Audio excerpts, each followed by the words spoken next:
नमस्कार, स्वागत है आप सभी का। मैं हूं आपके साथ लोकेंद्र त्यागी। बुलेटिन की शुरुआत एक बड़ी खबर के साथ। दुर्ग से इस वक्त की बड़ी खबर है।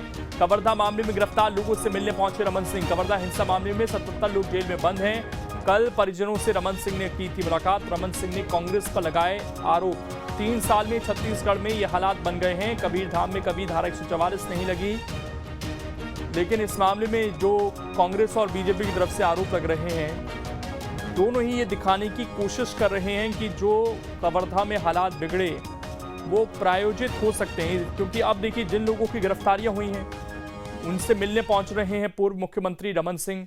दूसरी तरफ कांग्रेस के जो लोग हैं वो ये कहते हैं कि जो वहां पर हालात बने उनमें ज़्यादातर लोग बाहर ही थे, स्थानीय थे ही नहीं वो। और साथ ही ये भी कहा कि तस्वीरों में एक एक व्यक्ति कैद है।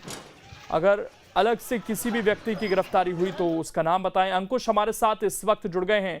अंकुश, एक तरफ हालात बने, दूसरी तरफ राजनीति चरम पर है। जिन लोगों की गिरफ्तारी हुई उनसे मिलने गए हैं रमन सिंह, क्या अपडेट आपके पास? देखिए, मुख्यमंत्री भूपेश बघेल का जो बयान था, अगर उसको देखा जाए तो मुख्यमंत्री भूपेश बघेल का स्पष्ट कहना है कि छत्तीसगढ़ के कवर्धा में जो हालात बने थे उसमें जो भी दोषी होगा उनको छोड़ा नहीं जाएगा। दूसरी तरफ विपक्ष की अगर बात करें तो विपक्ष भी इस पूरे मामले में लगातार एक्टिव बना हुआ है। पूर्व मुख्यमंत्री डॉक्टर रमन सिंह कल कवर्धा जिले के दौरे पर थे और वहां पर उन्होंने परिजनों से मुलाकात की थी, लेकिन आज वो राजनांदगांव दुर्ग जिले में पहुंचे और दुर्ग में उन्होंने जेल में जाकर उन लोगों से मुलाकात की है जो लोग इस पूरे मामले को लेकर बंद किए गए हैं। 77 लोगों से मुलाकात हुई है और चूंकि डॉक्टर रमन सिंह कवर्धा जिले से ही आते हैं और कवर्धा के रहने वाले हैं, ऐसे में उनका स्पष्ट तौर पे कहना है कि कवर्धा में इस तरह के हालात कभी नहीं बने, कभी धारा 144 लागू नहीं हुई। तो पूरी घटनाक्रम को लेकर प्रशासन और जो पुलिस है वो अपनी जांच, अपनी कार्रवाई एक तरफ लगातार कर रही है, तो दूसरी तरफ सत्ता पक्ष और विपक्ष सियासत जो है वो लगातार करते नजर आ रहे हैं। अंकुश, लेकिन विपक्ष के पास कोई ऐसी जानकारी है कि जिन लोगों की गिरफ्तारी हुई उनका कोई लेना देना नहीं था इस मामले से?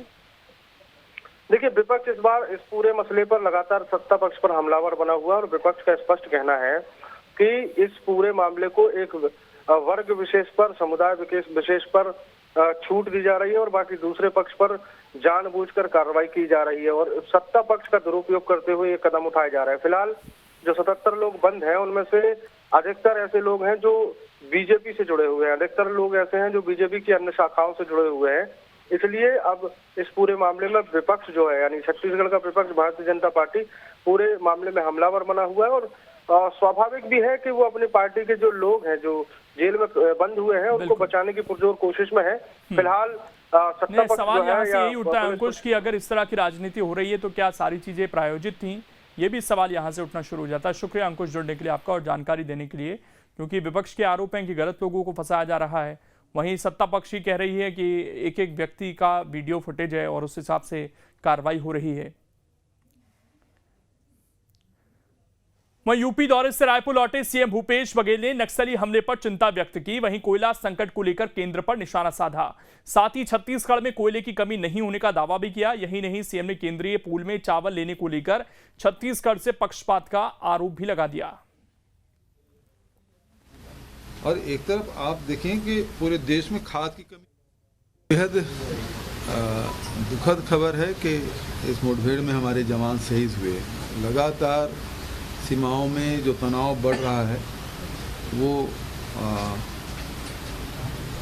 ठीक बात नहीं है, लेकिन जो बहादुर जवान जो शहीद हुए हैं उसे मैं नमन करता हूं, उसके परिवार के प्रति संवेदना व्यक्त करता हूं। संकट देखिए, केंद्र सरकार एक तरफ दावे करती है कि कोयले की कोई कमी नहीं है, दूसरी तरफ पावर प्लांट लगातार बंद होते जा रहे हैं। तो जो केंद्र सरकार जो दावा कर रही है तो उसमें तो कोई सच्चाई है ही नहीं। पावर प्लांट भी बंद क्यों हो रहे हैं? और एक तरफ आप देखें कि पूरे देश में खाद की कमी हुई, चाहे वो मध्य प्रदेश हो चाहे छत्तीसगढ़ हो, किसानों को खाद नहीं मिला। उस समय भी आपूर्ति में ये लोग कमी किए, अब कोयले की भी पूर्ति नहीं कर पा रही। आखिर केंद्र सरकार कर क्या रही है? BCCL के अधिकारियों से और जो रेलवे के अधिकारी हैं उनके साथ और हमारे जो बिजली विभाग के अधिकारी और सीएस एसीएस के साथ मैंने मीटिंग की कि छत्तीसगढ़ में कोयले की पूर्ति निर्बाध गति से हो, ये सुनिश्चित किया जाए। और मैं समझता हूँ कि उन्होंने मुझे आश्वस्त किया है कि छत्तीसगढ़ में कोयले की आपूर्ति निर्बाध गति से होगी और रेक की कोई कमी नहीं आएगी, क्योंकि पिछले दिनों देखने में आ रहा था कि रेक में ये लोग कटौती कर रहे थे। तो रेलवे के अधिकारियों ने भी आश्वस्त किया है कि छत्तीसगढ़ में कोयले के न कोयले की कमी होगी, न परिवहन में कोई गड़बड़ी होगी। केंद्र सरकार लगातार छत्तीसगढ़ के साथ द्वयम दर्जा की व्यवहार कर रहा है। पिछले साल जितने सहमति दी थी उतना चावल नहीं लिया। इस साल अरवा चावल के जो क्वालिटी कंट्रोल के नियम को सख्त कर दिया गया है। दूसरी तरफ छत्तीसगढ़ से वो उसना चावल लेने की मनाही कर दी, केवल हम अरवा चावल लेंगे। तो आप यहाँ अरवा फिर जो उसना राइस मिल है फिर उसका क्या होगा? लखीमपुर खीरी कांड के विरोध में बलौदाबाजार जिला कांग्रेस कमेटी ने अनोखे अंदाज में प्रदर्शन किया। सभी कार्यकर्ताओं ने 2 घंटे तक मौन व्रत रखा और केंद्रीय गृह राज्य मंत्री अजय मिश्रा और यूपी के सीएम योगी को बर्खास्त करने की मांग की। इसके साथ ही कांग्रेस जनप्रतिनिधियों और कार्यकर्ताओं ने आरोप लगाया कि सुप्रीम कोर्ट के दखल के बावजूद केंद्र और यूपी सरकार दोषियों के खिलाफ निर्णायक कार्रवाई नहीं कर रही। प्रदर्शन कर रहे कांग्रेस नेताओं ने दोषियों के खिलाफ सख्त कार्रवाई की मांग की।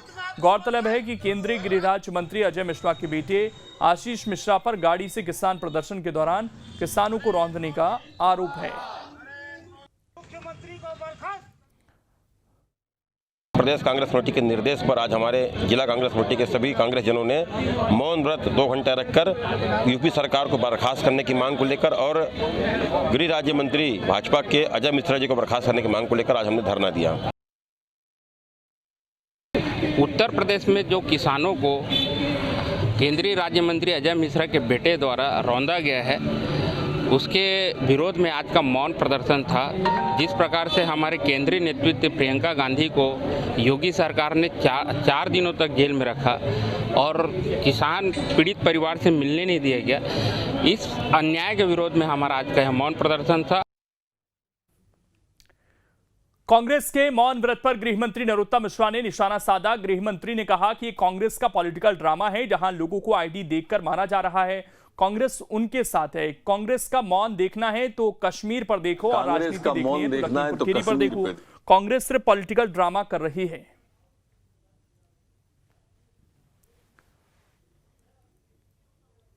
कांग्रेस का मौन देखना है तो कश्मीर पे देखो और राजनीति देखना है तो लखीमपुर खीरी की देखो। ये वास्तव में मौन उनका राजनीतिक है, ये पॉलिटिकल ड्रामा है।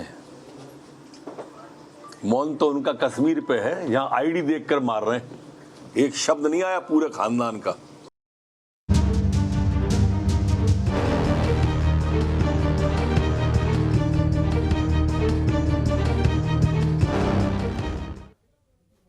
बात उपचुनाव की। निवाड़ी जिले के पृथ्वीपुर विधानसभा उपचुनाव में दिग्गज नेताओं के बीच जुबानी जंग छिड़ गई है। दोनों ही पार्टियों के नेता एक दूसरे पर आरोप लगा रहे हैं। प्रदेश के मौजूदा मंत्री गोपाल भार्गव और पूर्व मुख्यमंत्री दिग्विजय सिंह भी अब जुबानी वार में उतर आए हैं। देखिए। पृथ्वीपुर विधानसभा उपचुनाव में सियासी पारा धीरे धीरे अब चढ़ने लगा है। कांग्रेस भाजपा नेताओं के बीच जुबानी जंग शुरू हो गई है। दरअसल गोपाल भार्गव ने कहा था कि अब कांग्रेस पार्टी खत्म हो गई है। कांग्रेस पार्टी तो खत्म ही हो चुकी है, अब उसको कहने का अधिकार भी क्या, उसके तो सारे। वहीं कांग्रेस उम्मीदवार नितिन सिंह राठौर का नामांकन पत्र जमा कराने निवाड़ी पहुंचे पूर्व मुख्यमंत्री दिग्विजय सिंह ने भाजपा नेता और लोक निर्माण मंत्री गोपाल भार्गव को कांग्रेसी बता दिया। दिग्विजय सिंह ने कहा कि गोपाल भार्गव 1985 में जिला यूथ कांग्रेस के कार्यकर्ता रह चुके हैं और इस समय भाजपा में घुटन महसूस कर रहे हैं। गोपाल भार्गव जी 1985 तक जिला युवक कांग्रेस के हमारे पदाधिकारी हुआ करते थे। हमें उनकी भावनाओं का हम लोग आदर करते हैं और जो घुटन महसूस कर रहे हैं वो भारतीय जनता पार्टी में, उसको हम भी महसूस कर रहे हैं। हम इतना ही उनसे कहते हैं कि न कांग्रेस पार्टी कभी ख़त्म हुई है ना हो सकती है, क्योंकि कांग्रेस पार्टी वही है जो इस देश की आत्मा को समझती है। वहीं कांग्रेस नेता दिग्विजय सिंह की बात पर मंत्री गोपाल भार्गव ने पलटवार करते हुए कहा कि मैं कभी यूथ कांग्रेस का अध्यक्ष नहीं रहा। दिग्विजय सिंह वो सन और तिथि बता दें, रसीद बता दें।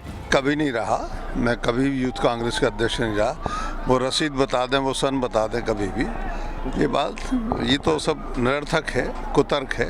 मैं कभी भी नहीं। क्या लगता है दिग्विजय सिंह झूठ बोलते हैं? क्या लगता है दिग्विजय सिंह जी झूठ बोलते हैं? सही का बोले।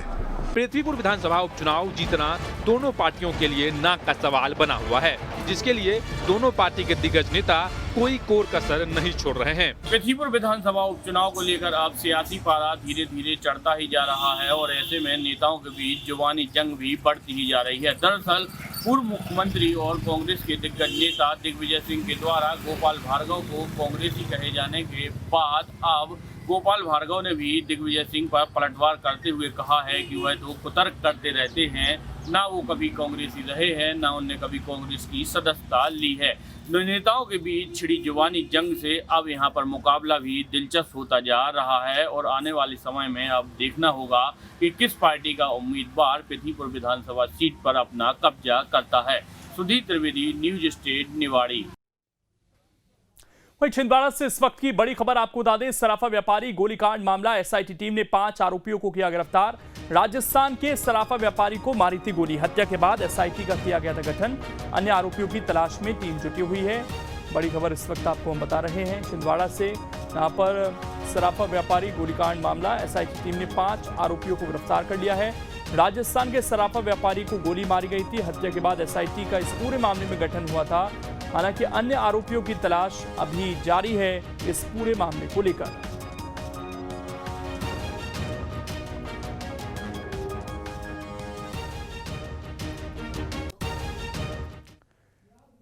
वहीं राजस्थान के बाद देश में सबसे महंगा पेट्रोल डीजल मध्य प्रदेश में बिक रहा है। यहां पेट्रोल की कीमत 100 रुपए पार कर गई है। वहीं प्रदेश के अनूपपुर में सबसे ज्यादा महंगा पेट्रोल बिक रहा है। यहां पेट्रोल की कीमत 115 रुपए 85 पैसे है। जिले के अंतिम छोर राजनगर बिजुरी में 116 रुपए 20 पैसे में पेट्रोल 1 लीटर मिल रहा है। डीजल भी पेट्रोल के पीछा करते हुए 105 रुपए तक पहुंच गया है। शतक पार हुए कई महीने हो गए हैं, जिससे जनता बेहद परेशान है। उसके किचन तक का बजट बिगड़ गया है। महंगाई की मार से पस्त जनता पेट्रोल और डीजल की बढ़ती कीमतों पर लगाम लगाने की सरकार से गुहार लगा रही है। पहले की अपेक्षा तो ज़्यादा लग रहा है हमको। उस टाइम पे जब 70-75 डीजल पेट्रोल का रेट था, तब हमको 2 लीटर मिलना चाहिए। पहले 2 लीटर मिलता था, लेकिन आज 1 ही लीटर में हम आ गए हैं। इसलिए मोदी जी और शिवराज जी, मेरा हाथ जोड़कर आपसे निवेदन है, इस महंगाई पे आप कुछ ध्यान दीजिए। कहते हैं, कई लोग बोलते हैं कि 120 हो जाए, 200 भी हो जाएगा तो भी ठीक है। नहीं, वो कहने वाले कह देना, जिस दिन 200 रुपए का कस्टमर ग्राहक जो है तो डीजल पेट्रोल भरवाएगा ना, उस दिन वो गाड़ी खड़ा कर देगा।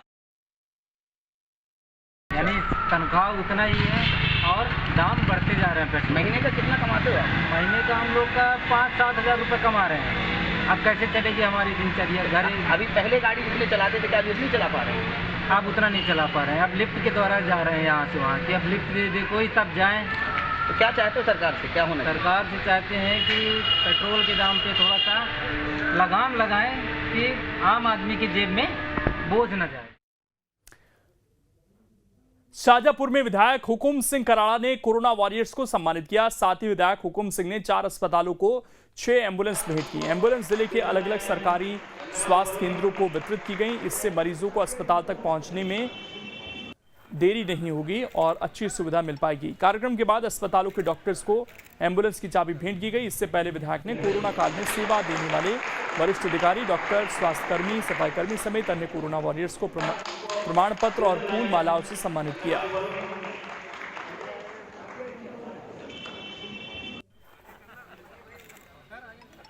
इस महामारी में जो लोगों ने अच्छा काम किया, अपनी जान ये कहो कि हथेली पे लेकर लोगों की जान बचाई, ऐसे लोगों को थोड़ा प्रोत्साहन मिल जाए तो कोई बुराई नहीं है। रहा प्रश्न एम्बुलेंस का, तो एम्बुलेंस तो एक मोहन बड़ोदिया, एक दुपाड़ा, एक मक्सी, एक बेरछा, और 2 शाजापुर नगर के लिए। ऐसे 6 एम्बुलेंस देने का कार्यक्रम भी इसलिए किया कि ईश्वर न करे कि ऐसी कोई दुर्भिक्ष घटना और हो, इसलिए वो सब चीज़ें न हो।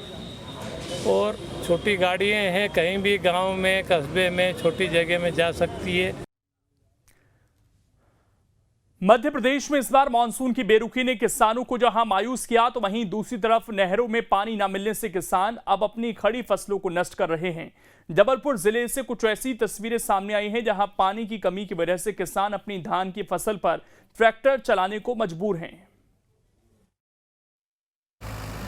किसी भी किसान के लिए ये काम आसान नहीं होता कि वह अपनी खड़ी फसल पर ट्रैक्टर चलाकर उसे नष्ट कर दे, लेकिन जबलपुर के पाटन तहसील से ऐसी तस्वीरें सामने आ रही हैं जहां किसान धान की खड़ी फसल पर ट्रैक्टर चलाने पर मजबूर हो गया है। जबलपुर की पाटन तहसील में हजारों की संख्या में किसानों की धान की फसल बर्बाद हो चुकी है। वजह है मानसून की बेरुखी और नहरों से पानी न मिल पाना। दरअसल पाटन के कई ग्रामीण क्षेत्रों में बरगी बांध से नहर के जरिए पानी पहुंचाया जाता है, लेकिन खराब इंजीनियरिंग के कारण बनाई गई नहर में आज तक पानी नहीं पहुंच पाया, जिसकी वजह से किसानों को फसलों के लिए पानी नहीं मिल पा रहा है। नतीजा, आसमानी बारिश पर निर्भर किसान अब अपनी खड़ी फसल को ट्रैक्टर के जरिए नष्ट कर हजारों का नुकसान उठा रहा है। किसानों का कहना है कि उनके गांव में जो नहर तैयार की गई है, जिम्मेदार अधिकारियों की वजह से उन नहरों में आज तक पानी नहीं आ पाया। कभी कभी पानी आता भी है तो अधिकारियों से मिलीभगत कर कुछ लोग पानी को रोक देते हैं, जिसके कारण सभी किसानों के खेतों तक पानी नहीं पहुंच पाता। किसान अपनी फसल को रौंद रहा है, ट्रैक्टर से खत्म कर रहा है धान की खड़ी फसल को। मजबूरी ये है कि उसका साथ मानसून ने नहीं दिया और जिम्मेदार विभागों ने नहीं दिया। मेरे साथ कुछ किसान भाई यहाँ पर मौजूद हैं। कितना नुकसान यहाँ पर आपको उठाना पड़ रहा है इस नहर में पानी ना आने की वजह से, मानसून की कमी की वजह से? हम लोगों को कम से कम 20-20 हज़ार रुपये एकड़ की लागत से धान हम लोगों की बर्बाद हो चुकी है। अगली फसल के लिए हम लोगों के पास कोई गुंजाइश नहीं है। किसान अपनी बाल बच्चों की तरह से फसल लगाता है, उसको ऊपर रोटावेटर चलाता है। ये बहुत कठिन काम है भैया। उस किसान के दर्द को आप समझो कि अपनी खड़ी फसल पर रोटावेटर चलाता है। इधर सिंचाई विभाग के जिम्मेदार अधिकारियों का कहना है कि विभाग में कर्मचारियों की भारी कमी है। मात्र एक सब इंजीनियर के भरोसे पूरी पाटन तहसील में नहर की देखरेख और पानी की सप्लाई देखी जा रही है। ऐसे में काम प्रभावित होना स्वाभाविक है। इसके साथ ही अधिकारियों का कहना है कि किसानों के बीच सामंजस्य ना बैठ पाने के कारण भी नहरों में पानी सप्लाई नहीं हो पाता है। पूरा पाटन सब डिवीजन में अकेले सब इंजीनियर जो पूरा पाटन हमें देखना पड़ रहा है। स्टाफ की हमारे पास सुपरवाइजरों की कमी है। जो हमारा लेबर स्टाफ है वो भी रिटायर होता जा रहा है। आज 1/3 बचा है। सब इंजीनियर में केवल अकेले होने के कारण, पूरा सब डिवीजन देखने के कारण समस्याएं आती हैं और हर जगह पानी टेल पे जाने के लिए असामंजस्य के बगैर कहीं भी पानी टेल पे जा नहीं सकता। विभाग या गांव का अगर सामंजस्य हो वहीं पानी टेल पे जा पा रहा है, नहीं तो जाना संभव नहीं होता अगर तालमेल नहीं है। बहरहाल वजह जो भी हो, लेकिन खामियाजा तो केवल किसानों को ही भुगतना पड़ रहा है। जिस किसान की समृद्धि के लिए सरकार बड़े बड़े वादे और दावे करती है, वह जमीनी स्तर पर किसी तरह खोखले साबित होते हैं। पाटन के किसान इसकी बानगी हैं।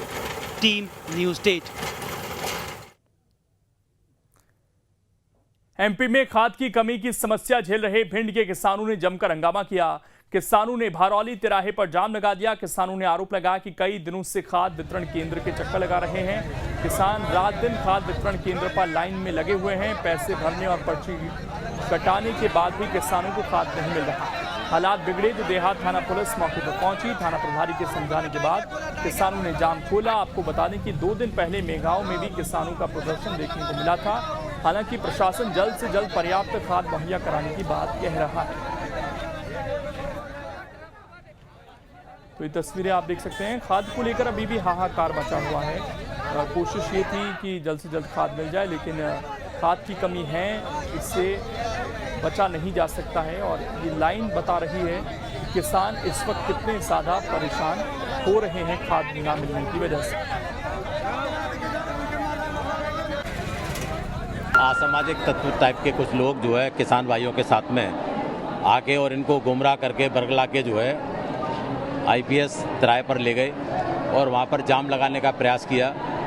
मगर तत्काल जैसे ही हमको सूचना मिली तो हम लोग वहाँ पर पहुँचे और हमने किसान भाइयों को अपनी गाड़ी में लगे माइक से समझाया कि जाम लगाना कोई समस्या का समाधान नहीं है। तो इस बात को उन्होंने समझा कि हम लोग कुछ गलत करने जा रहे हैं, कानून व्यवस्था को भंग करने जा रहे हैं। उन्होंने हमारी बात को माना और तत्काल रोड से वो हट गए। साइड में रख के हमने उनसे बात की, उनको समझाने का प्रयास किया। तो तत्काल आप देख रहे हो सभी किसान आके लाइन में लग गए हैं और जो जहाँ पर खाद उपलब्ध है वो खाद लेने के लिए लाइन में किसान भाई लगे हुए हैं। किसानों के द्वारा मुख्य तौर पर डीएपी की मांग की जा रही है। अभी डीएपी हमारे पास स्टॉक में नहीं है, सारा का सारा सोसाइटियों पर पहुंचा दिया गया है। वैकल्पिक तौर पे एनपीके को भी किसान इस्तेमाल कर सकते हैं सरसों में, वो हमारे पास पर्याप्त मात्रा में उपलब्ध है। केवल पर्चियां उनकी काटी गई हैं जब हमारे पास स्टॉक में डीएपी था। 2-1 किसान हैं, बहुत बड़ी संख्या में ऐसे किसान नहीं हैं। उनको भी हम जिन्होंने पर्चियां कटवा ली हैं दिलवा दिया जाएगा। सूरजपुर के भुवनेश्वरपुर इलाके में छात्रों ने लगभग 5 घंटे तक चक्का जाम किया। छात्रों ने रामानुजगंज अंबिकापुर मार्ग पर सड़क पर बैठकर धरना प्रदर्शन किया। छात्रों का आरोप है कि आत्मानंद इंग्लिश मीडियम स्कूल खुलने से उनकी पढ़ाई ठीक ढंग से नहीं हो पा रही।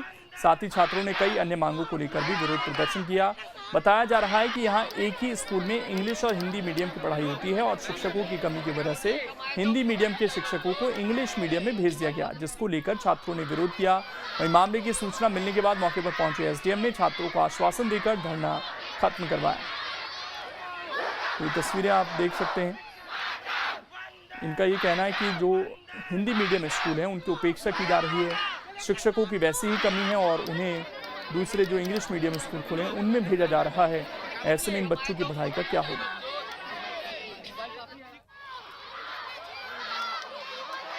सर बहुत पुराना स्कूल था, बहुत पहले से चलता था। पहले ही 1 साल पहले ही 10 से 4 चलता था। यहाँ की पढ़ाई लिखाई भी अच्छी होती थी, लेकिन 1 साल पहले पिछले साल से यहाँ इंग्लिश मीडियम में भी स्कूल खोला गया है, जिसकी वजह से इस स्कूल को 2 पालियों में चलाया जा रहा है। पहले तो 7 से 12 इंग्लिश मीडियम का चलाया जाता है और 12 से 5 तक हिंदी मीडियम, 12:30 से 5 तक हिंदी मीडियम में चलाया जाता है। इसमें हम लोगों को कोई दिक्कत नहीं हो रही है, अच्छे से चल रहा है। लेकिन सर यहाँ के इंग्लिश मीडियम के बच्चों के लिए हिंदी मीडियम के शिक्षकों का ट्रांसफ़र करके दूसरी जगह भेजा जा रहा है और धीरे धीरे हिंदी मीडियम स्कूल को बंद किया जा रहा है।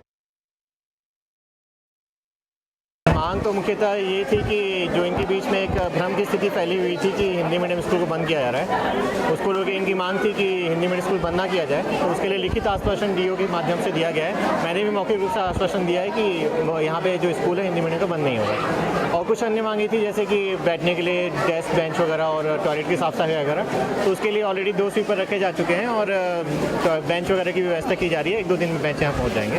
बाकी फैंस और जो थोड़े बहुत रिपेयरिंग वर्क है उसको हम लोग देख लेंगे। डिंडोरी के ग्राम पंचायत कार्यालय का वीडियो सोशल मीडिया पर तेजी से वायरल हो रहा है, जिसमें ग्राम पंचायत का रोजगार सहायक एक अन्य रोजगार सहायक और पटवारी के साथ अपने कुछ दोस्तों के साथ कार्यालय में शराब पार्टी करते नजर आ रहे हैं। दावा किया जा रहा है कि वायरल वीडियो डिंडोरी की समनापुर जनपद पंचायत के अंतर्गत ग्राम पंचायत कार्यालय मझगांव का है, जिसमें रोजगार सहायक कमलेश, ग्राम पंचायत पिपरिया का रोजगार सहायक संदीप तिवारी और हल्का पटवारी अरुण पटेल समेत साथियों के साथ पंचायत कार्यालय में बैठकर शराब पार्टी कर रहे हैं। हालांकि न्यूज स्टेट इस वीडियो की पुष्टि नहीं करता।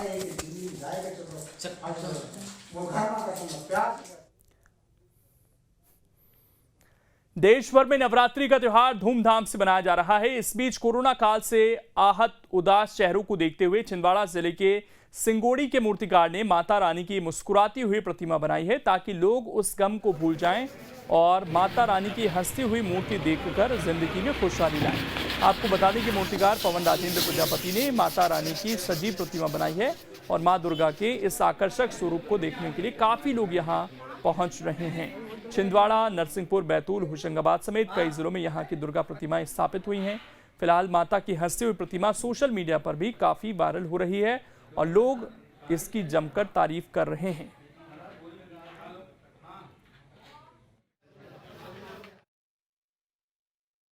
कोरोना ने लोगों को बिल्कुल जीना सिखाया है और जीने का एक अवसर प्रदान किया है। जो बच गए हैं उसे हंसना चाहिए और मुस्कुराना चाहिए। माता रानी चाहती है मेरे हाथों उनकी बहुत भव्य प्रतिमा बने और बहुत सुंदर बने, और मैं हंसमुख प्रतिमा बनाकर ये संदेश देना चाहता हूँ लोगों को कि कोरोना की वजह से जो डेथ हुई है सभी लोगों की, बहुत सारे जो नहीं रहे हमारे बीच में, तो उनको जो चले गए हैं उनका तो ठीक ही है, पर जो है वो हंसते रहे, मुस्कुराते रहे, यही कहना चाहूँगा मैं।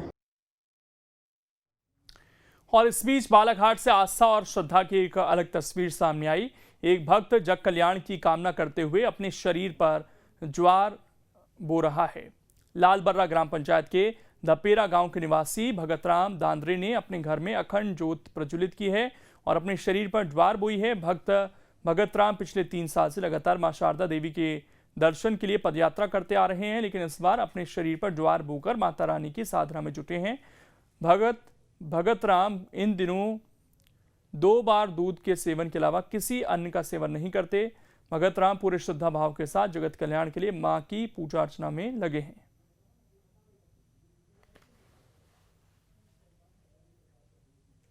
ये जो आपने अपने शरीर पर जवारे बोए हुए, किस उद्देश्य से बोए हुए अपने? ये सभी भक्तों का कल्याण के लिए, दुख दूर करने के लिए, जो शक्ति माता से चाहते हैं वो भक्तों के लिए दुख दूर करने के लिए मानते हैं। अच्छा, तो इसके पहले कभी ऐसा कुछ किए थे आप? इसके पहले ऐसा कुछ नहीं, सिर्फ 3 वर्ष से पैदल पग गया गया। कहाँ की? मैहर। छोटे से ब्रेक के लिए यहाँ पर रुकेंगे, लेकिन आपको बता दें आप तमाम खबरें हमारी वेबसाइट पर जाकर पढ़ सकते हैं। आपको लॉगिन करना है www.newsstate.com। इसके अलावा आप हमसे सोशल मीडिया प्लेटफॉर्म पर भी कनेक्ट हो सकते हैं।